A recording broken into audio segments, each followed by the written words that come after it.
లక్ష్మణ్ గారు కేంద్రంలో మళ్ళీ బీజేపీ అధికారంలోకి వస్తే తెలంగాణ నుంచి కేంద్ర మంత్రిగా ఉండబోతున్నారంట. వాస్తవమేనా?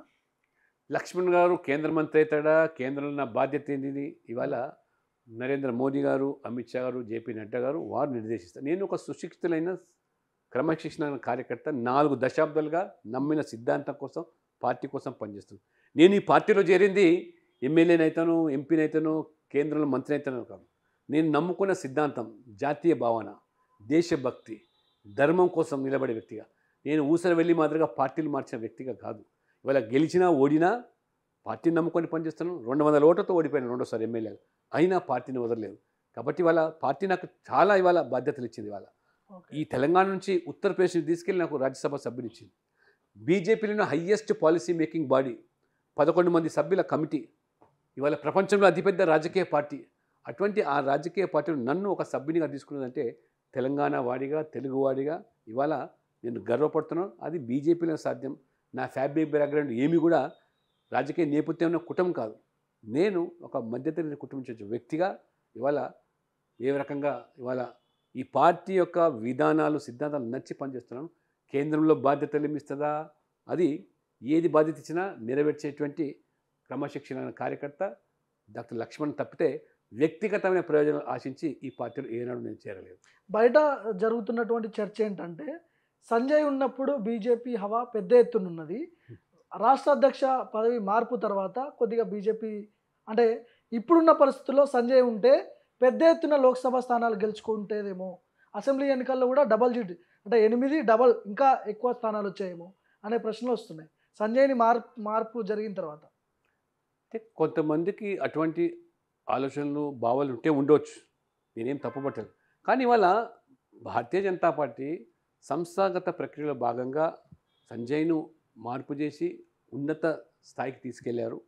కాబట్టి ఇవాళ మోదీ గారి నేతృత్వంలో తెలంగాణలో ఖచ్చితంగా బీజేపీ ఆశించినటువంటి ఫలితాలు మేము సాధిస్తాం. అన్ని పార్టీల కంటే కూడా అత్యధిక స్థానాలు సాధించే దిశలో ఇవాళ బీజేపీ ఉంది.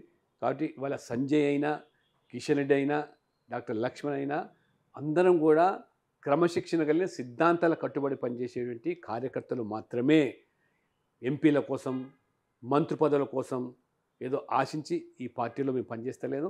మంత్రి పదవుల కోసం నిజంగా ఆశించిన వాళ్ళైతే ఎప్పుడో వేరే పార్టీలో ఇవాళ అంతకంటే ఆ స్థాయి పెద్ద పదవులు వచ్చేవాళ్ళు. కాబట్టి మేము మొదటి నుంచి కూడా ఇవాళ కిషన్ రెడ్డి అయినా, బండి సంజయ్ అయినా, నేనైనా ఈ పార్టీలో ఆ రకంగా మూల స్తంభాలుగా మొదటి నుంచి కూడా ఆర్ఎస్ఎస్ భావాలు, ఏబీవీపీ మాకు క్రమశిక్షణ నేర్పింది. దానికి అనుగుణంగానే మేము పార్టీలో కొనసాగం. అటువంటి అభిప్రాయాలు ప్రజల్లో ఉంటే నేను తప్పుపట్టాను. కానీ మాకు మాత్రం అందరం కూడా సమన్వయంతో మేము పనిచేస్తాం. బీసీ ముఖ్యమంత్రి ప్రకటనకి కట్టుబడి ఉందా బీజేపీ ఇప్పటికీ? మొన్న అధికారంలోకి వచ్చి ఉంటే ఖచ్చితంగా బీసీ ముఖ్యమంత్రి చేసి ఉండాలి. మళ్ళీ అసెంబ్లీ ఎన్నికల్లో బీజేపీ అధికారంలోకి వచ్చినప్పుడు తప్పకుండా మళ్ళీ ఆ ఎజెండాను ఏ రకంగా పార్టీ ప్రజల ముందు తీసుకెళ్తాం. ఎందుకంటే ఇవాళ తెలంగాణలో 52% ఉన్న బీసీ జనాభా అన్ని పార్టీలను ఓట్ల రూపంగానే బీసీలను చూసాయి తప్పితే పాలనలో వచ్చేసరికి వాళ్ళకు అవకాశాలు కల్పించకుండా ఇవాళ తెలంగాణలో ఇంతవరకు ఆంధ్రప్రదేశ్ ఉమ్మడి రాష్ట్రంలో ఒక బీసీ ముఖ్యమంత్రి కాలేదంటే వాళ్ళ యొక్క ఆలోచన విధానాలు అది కాంగ్రెస్ అయినా మిగతా ఏ పార్టీలైనా. కానీ ఇవాళ నరేంద్ర మోడీ గారు ఒక ప్రధానమంత్రిగా అత్యంత వెనుకబడ్డ సామాజిక వర్గానికి సంబంధించిన వ్యక్తిని ప్రధానమంత్రి చేయగలిగినాం. ఇవాళ ఆదివాసీ మహిళను రాష్ట్రపతి చేయలేం. ఒక దళితుడిని రాష్ట్రపతి చేశాం భారతీయ జనతా పార్టీ. మోదీ గారి ప్రభుత్వంలో 27 మంది ఓబీసీలను మొదటిసారిగా 75 సంవత్సరాల స్వాతంత్ర దేశంలో ఓబీసీలను మంత్రులను చేసినట్టు చరిత్ర. 12 మంది ఎస్సీలను, 8 మంది ఎస్టీలను, 11 మంది మహిళలు. ఇది సామాజిక న్యాయం. మీ సామాజిక న్యాయం కేసీఆర్ అంటే నేను, నా కొడుకు, నా కూతురు, నా అల్లుడికి అయితే మొత్తం సామాజిక న్యాయం జరిగినట్టే, నా కుటుంబం చెప్తే. ఇవాళ ఇందిరాగాంధీ, నెహ్రూ తర్వాత ఇందిరాగాంధీ, ఆ తర్వాత రాజీవ్ గాంధీ, సోనియా గాంధీ, రాహుల్ గాంధీ, ప్రియాంక గాంధీ, వాళ్ళకి న్యాయం జరిగితే అది సామాజిక న్యాయం. ఇది వాళ్ళ విధానాలు. మా విధానం ఇవాళ ఒక సామాన్య కార్యకర్త కూడా ఇవాళ ఉన్నత స్థాయికి పోయేటువంటి అవకాశం అది బీజేపీలో మాత్రమే సాధ్యమనేది ఇవాళ ప్రజలు గమనిస్తూ ఉన్నారు. సో బీఆర్ఎస్ పార్టీ తెలంగాణలో ఉంటుందా ఉండదా రానున్న భవిష్యత్తులో మీ అంచనా ఏంటి? ఇప్పటికే టీఆర్ఎస్ నుంచి బీఆర్ఎస్ అన్నారు. ఉట్టికెక్కలేనామా ఆకాశానికి నిచ్చెన మెట్లేసినట్టు తెలంగాణ ఒరగబెట్టింది లేదు. ఇవాళ దేశంలో, భారతదేశంలో ఇది సాధిస్తాను, ఒరగబెడతాను, పొడుస్తానని చెప్పి పోయి మొత్తం దేశంలో అన్ని టూలెట్ బోర్డు పెట్టారు బీఆర్ఎస్.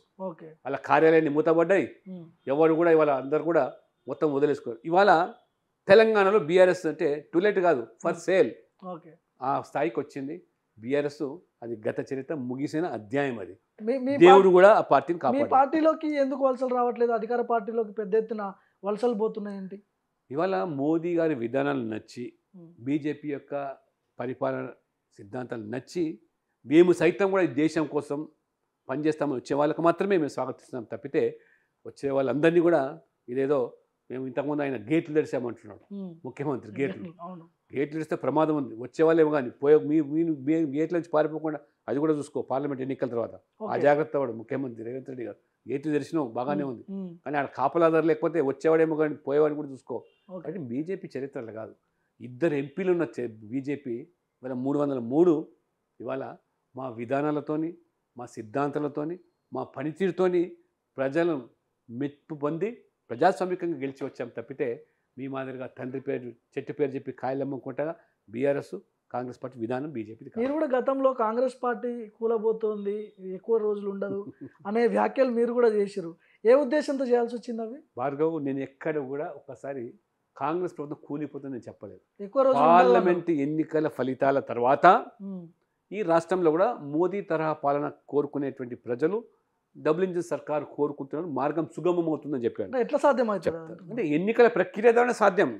ఎప్పుడు ఎన్నికలు జరిగినా బీజేపీ గెలుస్తుంది, బీజేపీ గెలిచి తీరుతుంది. అంతేగాని కూలగొట్టే దాంట్లో బీజేపీ మాకు పాత్ర ఉండదు. కూలిపోతామంటే మేము నిలిపమని. ఓకే. కూలగొట్టుకుంటే మీరు కూలగొట్టుకుంటే మేము నిలిపేదానికి మేము సిద్ధంగా లేము. మీరు మీ అంతా మీరు కూలిపోతే, మేము ఈ ప్రభుత్వం 5 సంవత్సరాలే పాలించాలని కోరుకుంటాం. ఎందుకంటే ఇచ్చిన మాట నిలబెట్టుకోవాలా. 5 సంవత్సరాలు ఎప్పుడు 6 గ్యారంటీలు అమలు చేసి హామీలు నెరవేర్చి ప్రభుత్వం సజావుగా ఏకనాథ్ షిండేలని క్రియేట్ చేస్తుందంట బీజేపీ. మేమేమి ఏకనాథ్ షిండేలు చేయము, లేకపోతే ఆ బాహుబలిలో ఉన్నారు కదా కట్టప్పలు మేము తయారు చేయము. ఓకే. వాళ్ళ పార్టీల వారు తయారైతే మాకు దానికి మేము బాధ్యులంగా, మేము మాత్రం ప్రజల విశ్వాసం పొంది ఎన్నికల ప్రక్రియ ద్వారానే అధికారులకు వచ్చి ఖచ్చితంగా తీరుతాం. ఎప్పుడు ఈ రాష్ట్రంలో అసెంబ్లీ ఎన్నికలు వచ్చినా 5 సంవత్సరాలకు వస్తాయా 2 సంవత్సరాలకు వస్తాయా అది వారి మీద. 5 సంవత్సరాలకు రావాలని మేము కోరుకుంటున్నాం. 2029 ఇక్కడ ఖచ్చితంగా. టార్గెట్ మీది? ఖచ్చితంగా అప్పుడు అధికారంలోకి వస్తారు ఖచ్చితంగా. డెఫినెట్గా బీజేపీ. సో ఇదంతా ఫ్యూచర్ ప్లాన్. కాబట్టి ఇవాళ మా పార్టీ తెలంగాణలో అధికారంలో రావడానికి ఆపే శక్తి ఈ భూప్రపంచంలో లేదు. ప్రజలు మానసికంగా సిద్ధమైపోయినారు. మొత్తం దేశమంతా చూస్తున్నారు.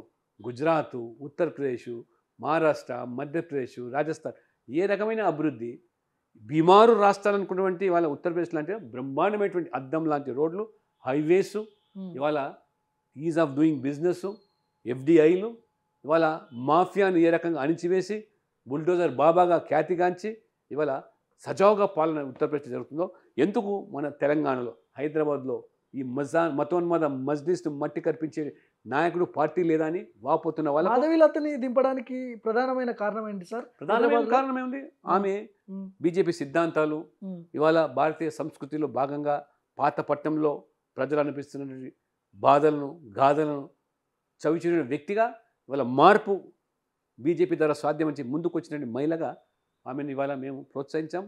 ఖచ్చితంగా ఇవాళ హైదరాబాద్లో ఉండే ముస్లింలు కూడా, పేద ముస్లింలు, వారు ఆవేదన ఇవాళ ఇది గుత్తాధిపత్యంగా భావిస్తున్న ఓవైసీ రజాకార్ల వారసత్వంతో ఉండేటువంటి మతోన్మత పార్టీని ఏ రకంగా కరుడు కట్టినటువంటి మత రాజకీయం చేస్తుందో దానికి విరుగుడుగా ప్రజలు బీజేపీ చూస్తున్నారు, బీజేపీ నాయకత్వం చూస్తున్నారు.